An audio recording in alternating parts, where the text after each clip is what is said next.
नमस्कार, मैं हूं विजय श्री और स्वागत है आपका सियासत नगरी में। आज की बड़ी खबर का विषय है वो नाम जो सियासत में हमेशा नए दांव पेचों से सबको चौंका देता है, शरद पवार। 83 साल के शरद पवार, जिनके राजनीतिक फैसले सिर्फ महाराष्ट्र में ही नहीं बल्कि देश भर में सुर्खियां बनाते हैं, एक बार फिर चर्चा में है। इस बार महाविकास अघाड़ी के सीट बंटवारे में उन्होंने अपनी पार्टी के लिए बराबरी की सीटें हासिल कर सबको हैरान कर दिया है। तो क्या यह दांव मुख्यमंत्री की कुर्सी पर उनकी नजर का संकेत है? आइए इस पूरे सियासी घटनाक्रम को समझते हैं। शरद पवार की पार्टी को महाविकास अघाड़ी में मिली 85 सीटें कई सवालों को जन्म दे रही हैं। सबसे कम जनाधार होने के बावजूद इस बड़े हिस्से को हासिल करना पवार के राजनीतिक कौशल का परिचायक है।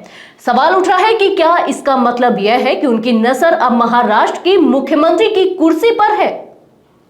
पवार की सीएम कुर्सी पर दावेदारी के दो बड़े कारण सामने आ रहे हैं। पहला, महाराष्ट्र में लोकसभा चुनावों में शरद पवार के एनसीपी ने सबसे ज्यादा स्ट्राइक रेट के साथ जीत हासिल की थी, जो दर्शाता है कि उनकी पार्टी विधानसभा चुनावों में 60 से 70 सीटें आसानी से जीत सकती है।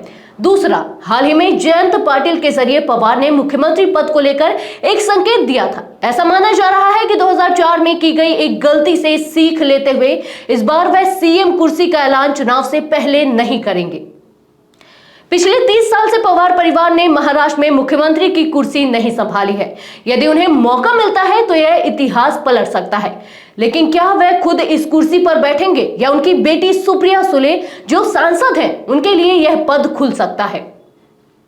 सियासी गलियारों में यह भी कहा जा रहा है कि पवार खुद इस बार मुख्यमंत्री पद को अपने पास रख सकते हैं, खासकर अपनों से मिले धोखे के बाद। हाल ही में पवार को उनके भतीजे अजित पवार और अन्य करीबी नेताओं से कई झटके खाने पड़े हैं, जिसके कारण वह अपनी स्थिति मजबूत करने की कोशिश में है। सीट बंटवारे में शिवसेना यानी कि उद्धव ठाकरे की पार्टी और कांग्रेस के बीच तनाव ने पवार की स्थिति को और मजबूत कर दिया है।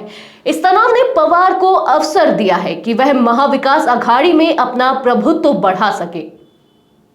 शरद पवार की राजनीति को समझने के लिए उनके पिछले कुछ बड़े फैसलों पर नजर डालना जरूरी है। 1999 में कांग्रेस का विरोध कर उन्होंने राष्ट्रवादी कांग्रेस पार्टी बनाई, लेकिन 2004 में कांग्रेस से गठबंधन कर लिया और केंद्र में मंत्री बने।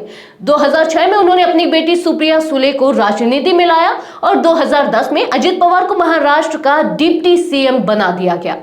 इसके बाद 2014 में जब बीजेपी को बहुमत नहीं मिला तो शिवसेना के मोल भाव को खत्म करने के लिए पवार ने बिना शर्त बीजेपी को समर्थन का ऐलान कर दिया।